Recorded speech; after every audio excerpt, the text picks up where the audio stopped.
Welcome into the Heat Report by Chat Sports. I am Nic Rohloff, and we are all very depressed on this fine Tuesday morning when we are filming as the Miami Heat lost Game 5 of the NBA Finals, and the season is over.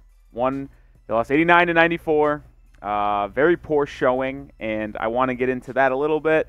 But it's also off-season time, so make sure you hit that subscribe button because we are going to be here for all Miami Heat news and rumors. We're at 1,334 subscribers. Road to 1,400 here, and then on up and up and up until we get to 2,000, and then up and up and up and some more. So hit that sub button. We'll talk all Heat news and rumors when it comes to the NBA draft in 2 weeks, not even 2 weeks, about a week and a half, and NBA free agency and all the NBA trade rumors, and we'll get into a pretty big trade rumor going on later with Damian Lillard. Little teaser there.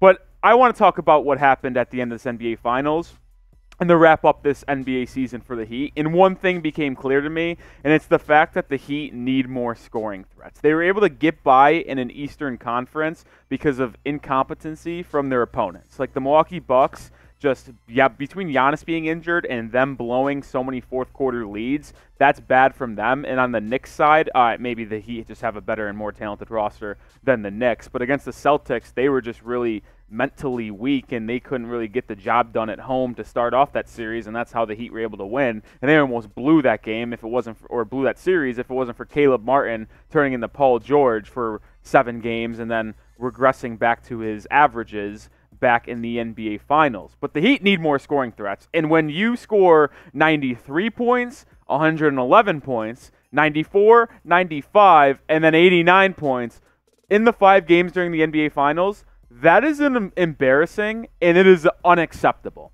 To not reach 100 points in the NBA Finals, 4 out of the 5 games you played, that is unheard of, and it is embarrassing. I already said that once, but I just want to reiterate that and really get that home to you guys, that this was a very poor performance from the Miami Heat in this NBA Finals, and I think it all starts with the 2 leaders on this team, Jimmy Butler and Bam Adebayo. I actually got to give credit to Bam, and even though I was very critical of him during the Celtics series and at times during the NBA Finals because of how inefficient he was as a center, but looking at things in perspective, Bam Adebayo averaging 21.8 points per game and about 10 rebounds on 45% from the field, 90% free throw shooting, while also guarding the best player in the NBA for about 40 minutes a game. Salute to Bam Adebayo. He did everything that we asked him to do as the number 2 option on this team. So my real gripe is with Jimmy Butler. And I know it's tough to hate on the guy because of what he did and how he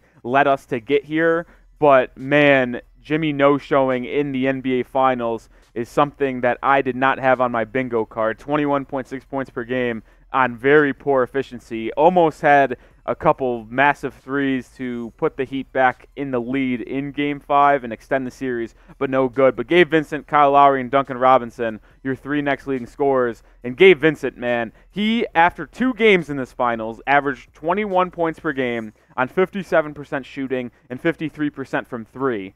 You see how those numbers finished up. That's how bad he was in the last 3 games of this series. But Kyle Lowry and Duncan Robinson played well. It's just you can't have your leading scorers average no more than 22 points per game in the NBA Finals and win. It's not going to be good enough, and that's kind of my main takeaway, is that this isn't good enough to win. The Heat offense, you need to crack at least 100. It's no surprise that you win 1 game in this series, and the 1 game that you win is when you get over 100 points, totaling 111. Score under 100, you're not going to win this league, and this offense really looked like how it did in the regular season. If you remember, the Heat's offense in the regular season was the worst in the NBA. Totaled the least amount of points per game, was one of the worst efficient teams in the league, one of the worst 3-point shooting teams in the league. Now that all turned around in this postseason, but they regressed back to what their mean was and what their average was in this NBA Finals, and it was really disappointing to see. Next, we're going to talk about trading for Damian Lillard, as this roster might need a shake-up in this offseason if the Heat want to come back and compete for a title once again next season. But first, I want to ask you this question. Be honest. How would you rate the Miami Heat season? They finished as the 7th best record in the East, lost their first play-in game. So they were officially the 8th seed in the Eastern Conference. Obviously, the second 8 seed to ever make the NBA Finals. How would you scale it 1 to 10? Let me know in the comment section. I honestly would probably scale it a 7. Disappointing regular season, unbelievable postseason run, but came up short. So that's my 7s. Let me know in the comment section below. Now, trade for Damian Lillard. And this is interesting. And Damian Lillard said a lot about potentially being traded. One to a different team and one to the Miami Heat. He named the Heat as the most likely trade spot if he were to get traded from Portland. He was on a podcast, the Last Stand podcast. This is what he originally said when it came to the Portland Trailblazers. I want to have the opportunity to win in Portland. And right now, we've got an opportunity asset-wise to build a team that can compete. That would be the number one thing. But if we can't do that, then obviously, like I've said for months now, then we'd have to have a separate conversation about me potentially leaving. Now, Miami, he named this as the most likely team to be traded when asked among other teams. This is what he exactly said, though. Miami, obviously. Miami is the obvious one. Bam is my dog. Brooklyn is another one obvious, too. Mikal Bridges is my dog, too. Both of them have capable rosters, too. And my first take is get me Damian Lillard. This would solve a lot of issues for the Miami Heat. When you just think about his scoring ability, his ability to take pressure off his teammates when it comes to scoring, you could really allow Jimmy and Bam, assuming those two would still be on the roster with Dame, which I don't think you make the trade if you have to give one of those up. Those would make them play off-ball more, take less pressure off them offensively, let them do what they're special at, which is play make and finish around the rim and play defense. I think it would be a perfect fit. And when you look at Damian Lillard's last 4 years, you can just tell the type of player that he is. 32 points per game in a limited 58 games this season. But look at the efficiency. 46.3% from the field, 37% from 3. Now, he did have those injuries that riddled his 2021 and 22 season, only playing 29 games. You saw the numbers are down. But when he plays a normal season, and obviously Damian Lillard would have played more games this season if it wasn't for them being so bad in that, and obviously they have the number 3 pick, so they were a bad team. But 2019-20, he was amazing. 2020-21, he was amazing. And I think another thing that stands out to me is you think of Damian Lillard, the shooting, the scoring, the putting up big numbers on Portland. But look at the assist numbers. Consistently averaging 7.5 assists or more. He can facilitate as well, and he makes his teammates better on almost every aspect of the game. Damian Lillard is a fantastic player and is continuing to be effective. Now, but before we break down this even more, I want you guys to be the GM of the Miami Heat. Put your feet in Pat Riley's shoes. He's got a lot of decisions to make. I could go into Pat Riley. But anyway, stay on topic. Do you want the trade for Damian Lillard? Type T for trade, type P for pass. Let me know in the comment section. I'll tell you right now, I'm typing my T's. But this is your potential Miami Heat big three. And this is one of the best big threes, if not the best big three in the NBA, when you consider the fact that this is not really a big three era anymore. It's a lot of duos maxed with a lot of role players. But if the Heat want to go back and turn back the clock about 8 or 9 years and form a big three down in South Beach, this is the best one you can find. You have the scoring ability of Damian Lillard, you have the defensive two-way and clutchness of Jimmy Butler, and then you have the center and defensive anchor, who I still believe is the best defender in the association, in Bam Adebayo at center. And I can just imagine the Damian Lillard and Bam Adebayo pick and rolls and how effective Bam would be rolling to the rim, slamming it home, or Damian Lillard taking a nice little step-up three or step-back three. And then even if that gets covered well, you can swing it to Jimmy Butler for a nice little midi or a corner three. This big three would be so good, and they work so well together. And the one thing about Damian Lillard that is so damn impressive is his playoff stats. We often talk about the Miami Heat and Jimmy Butler and Bam stepping up their game in the postseason. Who does that better than anyone? Damian Lillard. He's played in 61 career postseason games, and look at these numbers.